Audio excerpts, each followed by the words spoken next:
இந்தா இதில் சாப்பாடு இருக்கு, இது சாப்பிடு. எனக்கு வேணாம். நைட்டு சாப்பிடாம படுக்க கூடாது, கொஞ்சமாவது எடுத்து சாப்பிடு. ஏய், அதான் வேணான்னு சொல்றேன்ல.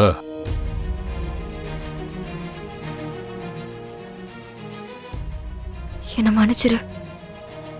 என்னால தானே இந்த பிரச்சனை, அதுக்காக தானே உன் அண்ணன் உன்னை அடிச்சாரு. இது மட்டும் இல்ல, எல்லா பிரச்சனையும் உன்னால தான். நான் என்ன பண்ண? இன்னைக்கு பீச்சுக்கு போனது உன் பிளான் தானே? நீ தானே இந்த மாதிரி ஒரு ஐடியாவை கொடுத்து அவங்க எல்லார் மனசையும் மாத்தினது. ஆனா சித்ரா என்கிட்ட அவளோட ஐடியான்னு சொல்லி சமாளிச்சிட்டா. கர்ணா,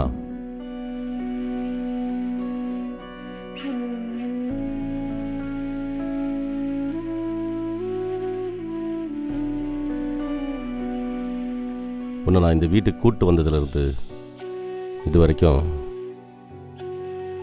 ஒரு நாள் கூட இந்த மாதிரி நடந்ததே இல்லை.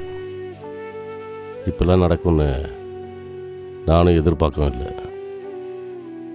ஆனால் இன்னைக்கு எல்லாமே கைமீறி போயிடுச்சு. இனிமே இப்படி ஒரு நிலைமை உனக்கும் வரக்கூடாது, எனக்கும் வரக்கூடாது. இதுவே கடைசியாக இருக்கணும். புரியுதா? புரியுதுண்ணே. நீ அதுக்கு தகுந்த மாதிரி பார்த்து நடந்துக்கோ. இன்னைக்கு ஏதோ ஒரு வேகத்தில் அடிச்சிட்ட. அப்போத்துலேருந்து என் மனசு கேட்கல. அதான் என்ன பண்ணுறேன்னு பார்த்துட்டு போகலான்னு வந்தேன். எனக்கு ஒன்றும் இல்லைண்ணே.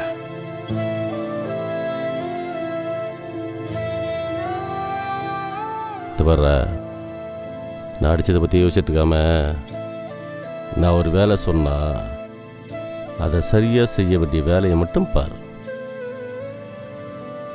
கர்ணா, என்னடா வலிக்குதா? இவ்வளோ நேரம் வலிச்சதுண்ணே. ஆனால் நீங்கள் இங்கே வந்து பேசினதுக்கப்புறம் அந்த வலியெல்லாம் காணாமல் போயிடுச்சு. அதான் சொல்லுவாங்கல்ல, கோபம் இருக்கிற இடத்துல தான் குணம் இருக்கும்னு. அதே மாதிரி தான் எங்கள் கிருபா அண்ணனோட மனசும். வெளியில இருந்து தான் பார்க்க கோபமாக இருக்கிற மாதிரி தெரியவார். ஆனால் மனசு இலகுனதும் எப்படி வந்து பேசிட்டு போனார் பத்தியா? இப்படி ஒரு அண்ணன் கிடைச்சது என்னோட பாக்கியம். அவருக்கா அடி என்ன, என் உயிரை கூட நான் கொடுப்பேன். நீ அண்ணன் அண்ணன் உன் விசுவாசத்தை காட்டுற, ஆனா அவங்க உன்னை ஒரு நாய் மாதிரி தான் பாக்குறாங்க. இப்ப கூட இங்க வந்து உன்னை நான் அடிச்சது தப்பு, என்ன மன்னிச்சிருன்னு ஒரு வார்த்தை சொன்னாரா? இல்லையே. ஒரு நாயை அடிச்சுட்டு அதுக்கப்புறம் அது மேல பரிதாபப்பட்டு கொஞ்சற மாதிரி உன்கிட்ட ஆசையா 4 வார்த்தை பேசிட்டு போறாங்க, அவ்வளவுதான். இதுக்கே நீ ஏதோ பெருசா நடந்த மாதிரி இவ்வளவு சந்தோஷப்படுற? உன் அட்வைஸ் எல்லாம் எனக்கு தேவையில்லை, புரியுதா? என் அண்ணனை பற்றி எனக்கு நல்லா தெரியும். நீ நேற்று வந்தவ, எங்கள் 2 பேருக்கும் நடுவில் இருக்கிற இந்த உறவு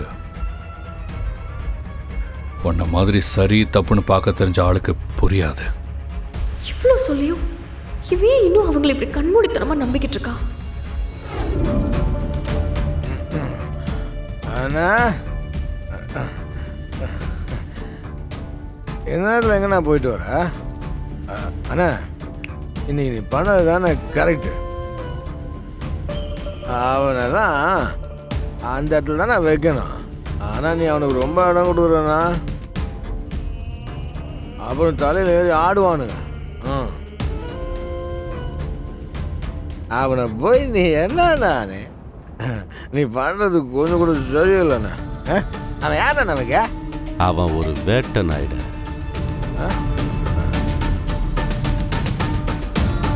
டேய், உன்கிட்ட நிறைய வாட்டி சொல்லியிருக்கேன் அவன் ஒரு வேட்டை நாயின்னு.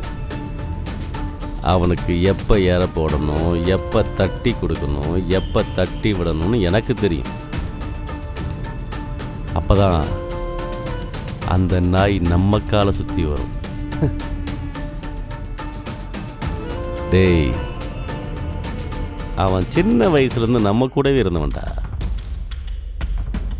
எனக்கு ஒன்றுனா உயிரை கூட கொடுக்க தயங்க மாட்டான்.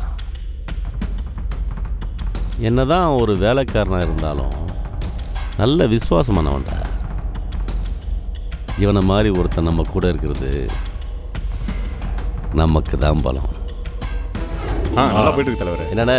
வாக்கருப்பா, உட்காரு. வணக்கம். வணக்கண்ணே. ஏதோ முக்கியமான மீட்டிங் வர சொன்னீங்க? ஆமா கருப்பா, நம்ம கட்சி ஆரம்பிச்சு 20 வருஷம் ஆகுது. நம்ம ஆட்சியில் இது வரைக்கும் பண்ண நலத்திட்ட உதவிகள் எல்லாத்தையும் பெருசா விளம்பரப்படுத்தி ஒரு ஆண்டு விழா மாதிரி பண்ணலான்னு முடிவு பண்ணியிருக்கோம். அதெல்லாம் எங்க எப்படி பண்ணலான்னு பேசதான் இந்த மீட்டிங்கே. தாராளம் பண்ணிடலாம்ல. நம்ம கட்சிக்கு நல்ல செல்வாக்கு இருக்கிற இடமா பார்த்து ஏற்பாடு பண்ணிடலாம். அதான், அது கூடவே 50 பேருக்கு தையல் மிஷினு, வயசானவங்களுக்கு மூக்கு கண்ணாடி, நல்லா படிக்கிற பசங்களுக்கு உதவித்தொகைன்னு கொஞ்சம் பிளான் பண்றோம். எலெக்ஷன் டைம்ல இந்த மாதிரி ஏதாவது பண்ணா தானே மக்கள் மனசில் இடம் பிடிக்க முடியும். டே திவா, அண்ணே. நீ கூட இருந்து இதெல்லாம் பார்த்துக்கோ. சரிண்ணே, நான் பார்த்துக்கிறேண்ணே. அப்புறம் இந்த இளைஞரணி செயலாளர் பதவியை என் தம்பி திவாகர் கேட்டிருந்தானே, என்னாச்சு? நீ கேட்ட இல்லைன்னு சொல்ல முடியுமா? நான் அப்பவே கட்சி மேலிடத்துக்கு தெரியப்படுத்திட்டேன். மேலிடத்துலயும் சரின்னு சொல்லிட்டாங்க. சரி, அதனால திவாகருக்கு இந்த பதவி கிடைச்ச மாதிரி தான். எழுத்துப்பூர்வமா பேப்பர் கைக்கு வந்ததும் நானே உங்க வீட்டுக்கு வந்து பாக்குறேன். சந்தோஷம்.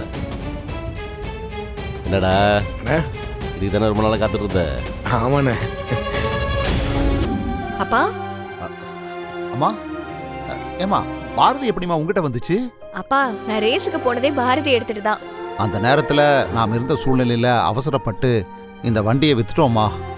ஆனால் பாரு, திரும்ப பாரதி நம்மக்கிட்ட வந்துருச்சு. ம், அப்பா தானாலாம் வரலப்பா. கருணா தான் இந்த வண்டி எங்கேயோ தேடி பிடிச்சி வாங்கி கொடுத்துருக்காரு. அம்மா, உனக்கு இந்த வண்டி எவ்வளவு முக்கியம்னு மாப்பிள்ளை தெரிஞ்சுக்கிட்டு இதை வாங்கி கொடுத்துருக்காருமா. தங்கமானவருமா அவரு. ஆமாப்பா, ஆனா என்ன பண்றது, நிறைய பேருக்கு அவரோட அருமை இன்னும் தெரியலையே. அம்மா, அதெல்லாம் ஒன்றும் வேணாம்மா. உங்களுக்கு எதுக்கு தேவையில்லாத வீண் சிரமம்? நான் நல்லா தானம்மா இருக்கேன். இப்பவே எழுந்து நடக்க ஆரம்பிச்சிட்டேன். இன்னும் கொஞ்ச நாள் ரெஸ்ட் எடுத்தேன்னு வச்சுக்கோ, பழைய மாதிரி நான் வேலைக்கு போய் என் செலவு எல்லாத்தையும் நான் பார்த்துப்பேன். நீங்க எதுக்குமா கஷ்டப்படுறீங்க? அப்பா, அதெல்லாம் ஒண்ணு வேண்டாம். இப்போ நீங்க இருக்கிற நிலைமைக்கு இதுக்கப்புறம் நீங்க வேலைக்கே போக கூடாது. நாங்க 2 பேரும் உங்களை பாத்துக்கிறோம். நீங்க வீட்ல இருந்து ரெஸ்ட் எடுத்தா மட்டும் போதும். அதுக்கு இல்லம்மா, நான் என்ன சொல்ல வர்றேன்னா. அப்பா அதான் சொல்றோம்ல, நாங்க பாத்துக்கிறோம்ப்பா. சரிம்மா, சரி. அப்பா, அப்படியே நானும் தீபா கூடவே வீட்டுக்கு கிளம்புறேன். சரிம்மா, பார்த்து போயிட்டு வாங்க. என்ன ஜாக்கிரதை. சரிப்பா. சரி இந்து, நான் போய் ஹெல்மெட் எடுத்து சரிக்கா.